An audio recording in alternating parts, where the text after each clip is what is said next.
Y'all, it's a new month. It's March.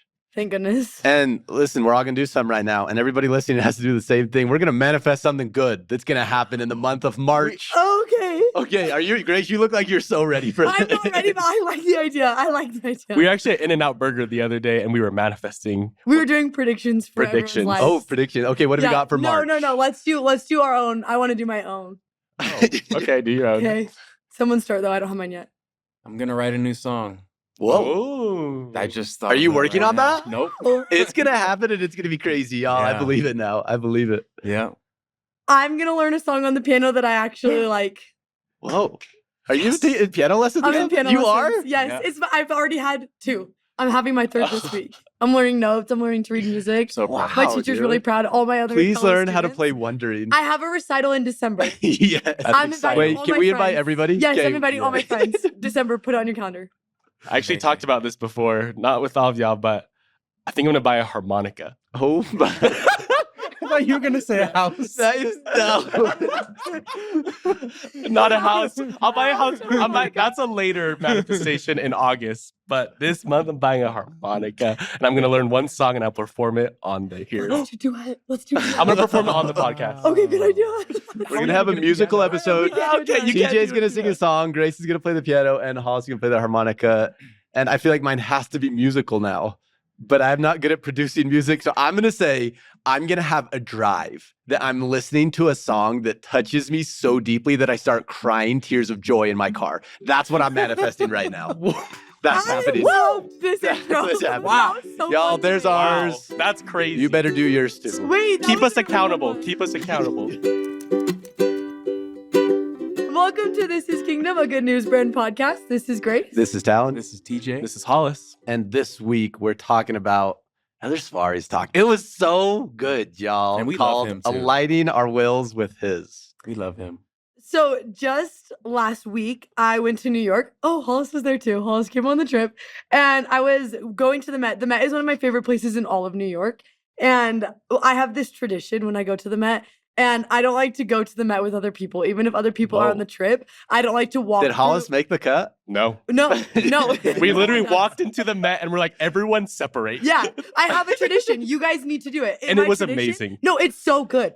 Yeah, You it was have to go amazing. to the Met, you get earphones, you listen to all your most beautiful music, and you walk around all by yourself. You can't look at art and appreciate it well with other people because then like they distract you and they like want you to like their favorites, and that's not how it works. And then after you go to the Met, you all share your favorite painting that you found and why. I feel like I need to go to an art museum. I'm doing it that way now. We all should go. Yeah. That would actually be really cute. We should all go. Art So, Museum March. I was in the Met and I had my earphones on and I was walking and I always like know where I kind of want to go. And so I walked there. And when I walked in, right when I walked into one of the rooms, one of the paintings stuck out to me so much. And I was instantly drawn to it. The colors were beautiful. The frame was really unique. And I just like instantly knew I was going to love it. And I had no idea just how much I was going to love it because I walked up and I started noticing that the painting was actually unfinished. And which is really weird to put an unfinished painting in an art museum. Already, I was intrigued by that. But then the more I looked at it, the painting was like depicting this person. It was like a few people on a journey. And there was a path and there was a trail. And you could see kind of where they were going. It was going to be beautiful. There's like kind of the outlines of a castle. But what was so intriguing to me was the path where they had come from in the painting was fully completed. It was beautiful. There was trees, there was flowers. It was in perfect detail. You could see every single leaf. But then the rest of the path was a little bit more unknown. And the closer they were to arriving at the locations on the path, the more detail there was. It was like a little bit more painted. There was more outlines. There was more sketches. The further away it was, the less there was. But along the path, you could see like glimpses of where they were going. You could see sketches of people they would meet along the path, but the rest of it was unfinished. And I think that the reason I loved that painting so much, it almost felt familiar to me. And I started realizing, I think the reason it felt familiar is because that's the life I'm living right now. And it's been something that I've really struggled with for the past like few months is I just feel so like, honestly, to be real, I feel a little bit angry at God for my unfinished path. And I'm frustrated. I want to be in charge of my path. I want to choose what it looks like. I want to choose the people on my path. I want to choose the places that I'm going. I want to be in charge of my own path. I feel like I could make a really good path, which is really, really dumb of me to say because I'm an awful artist. I am such a bad artist. And when I was looking at that painting, I had this moment where I realized that God is the artist of our journey. He's the artist of our path. And when we're sitting there, we can get frustrated that it's unfinished. We can get frustrated that we're not going the direction we expected to. We can get frustrated that we're not as far along as we would have liked. We can get frustrated that someone else's path looks different than ours. Or we can step back and we can look at the painting, even unfinished, and realize it is already beautiful. But what I really learned at the Met that day was I want to step back from the painting of my life, and I want to realize that he is a far better artist than I am. He is creating something more beautiful than I could have ever created on my own. More wonderful, more miraculous, more colorful, more exciting, more incredible than anything I could on my own. And I think that the problem in my journey is not that it's unfinished. The problem is not that it's not going to be beautiful. The problem isn't even that it's not beautiful right now. The problem is that I got so stuck on what I wanted it to look like, I didn't realize what it could be with an artist who's better than me. That's so good, Grace, because I feel like that's really big for me now because especially this past week, I've been feeling like that person who is so frustrated that their path is not yet finished or it's not complete. I've honestly been feeling really incomplete this past week, especially like last night. It's kind of wild that I've just been having these feelings where I don't know like what's going to happen with my life. I feel very incomplete. I don't know what direction I should go. And I've been trying to, I feel like this past little bit fit in with a lot of things, which is so hypocritical of me because literally for my job, part of my job is to lead these interviews at work for these leaders applying to be a leader on a humanitarian trip. And in these interviews, I tell them this pro tip. And I'm like, hey, everyone, pro tip, don't try to fit a mold. Don't try to be someone you're not and try to be authentic, be you, and be the person God created you to be. And I feel like this past week, it's been so hard to follow that advice for me. And what was interesting was a couple of days ago, or actually yesterday, we went to this fireside and it was a huge, honestly, an answer to prayer for me. And something he said in this fireside was so good for me. It was actually Elder Wilcox. And he said that, hey, y'all need to stop trying to fit a mold and be willing to let God mold you. And that was so big for me because I feel like this past week I was trying to fit this mold. I felt so incomplete. And I was just looking and comparing myself at everyone around me because I had this unfinished business. I had this unfinished unknown of what my life was going to unfold like. And it was an answer for me that God could mold me. I just need a willing heart for him to do that. Listening to this, I think we just have this deep yearning. I know I do, and I think we all do inside us to have a beautiful life. Like we want to create a beautiful life. And reading this talk, I just felt so clearly the place that you start is with God's will. Like when you make God's will your first step, then the rest of the journey, the rest of the painting, the rest of the steps will fall into place. And sometimes I don't like the idea that like I'm not in control of my life. And just thinking about it, I was like, I actually am 100% in control of my life. I decide who I follow. I decide who I listen to, who I submit to. And no matter what decision you make, you're submitting to someone. You're either submitting to people, you're submitting to philosophies of the world, or you're submitting to God and to his commandments. And I think that's just one of my deepest beliefs is that God's commandments are better, that his ways just are better, that he knows better. And I was thinking about each commandment. I'm like, man, I think as I've gotten older, I've come to understand each commandment more and more. But I think God would look at me and say, oh, you don't even know the half of this commandment. Like there's so much more that you don't understand. But I think he gives us each one just hoping that we'll follow it because he knows this is step one for you. Start submitting to this. And then it's going to open so many doors. It's going to free you. It's going to liberate you. It's going to set you on a path to create the most beautiful painting possible. I'm just, as you guys are sharing, I'm just thinking about this quote and this idea from brother Steve Jobs, okay, where he's talking about our brother Jobs. When he's talking about you can't see the dots connect looking forward, you can only see them connecting looking backwards.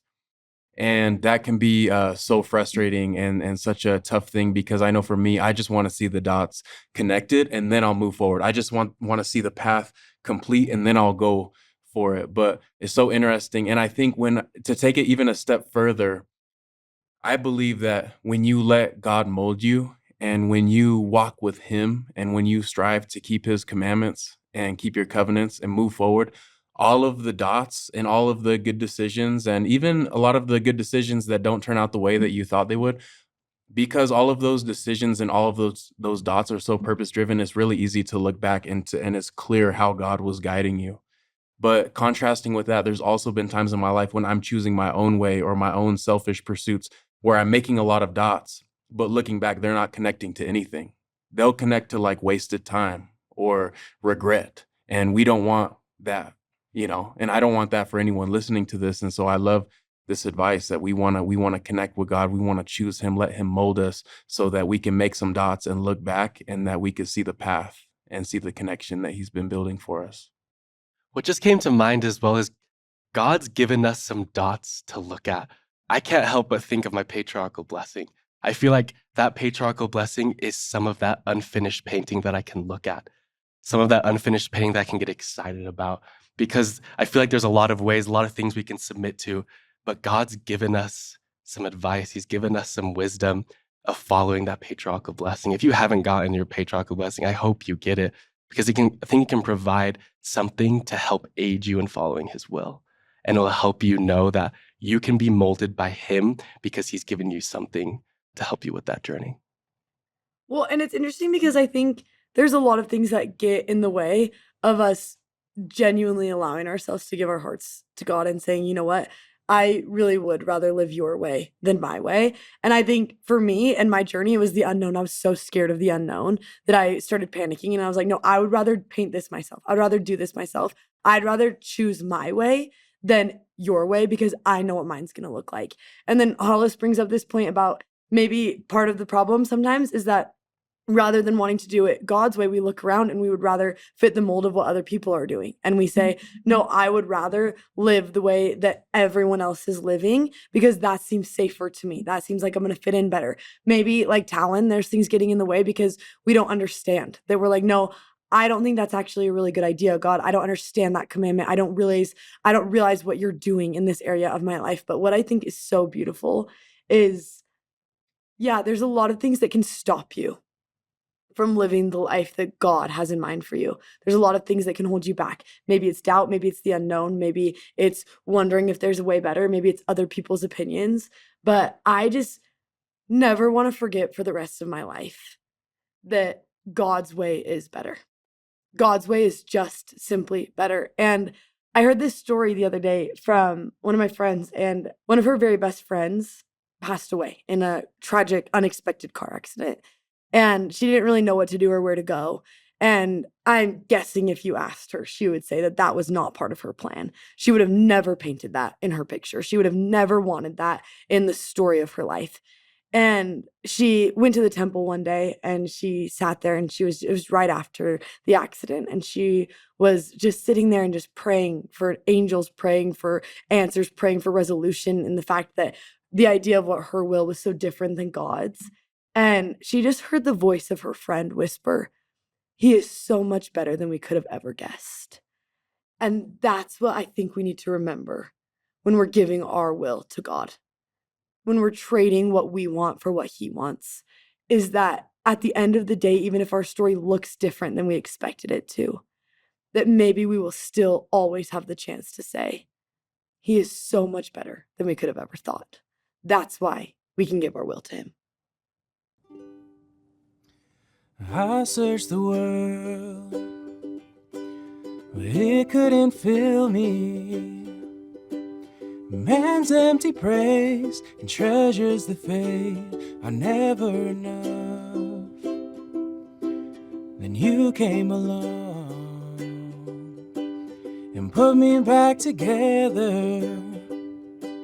and every desire is now satisfied here in your love. Oh, there's nothing better than you. There's nothing better than you, Lord. There's nothing is better than you. Oh, there's nothing better than you. There's nothing better than you, Lord. There's nothing. Nothing is better than you. See you next week.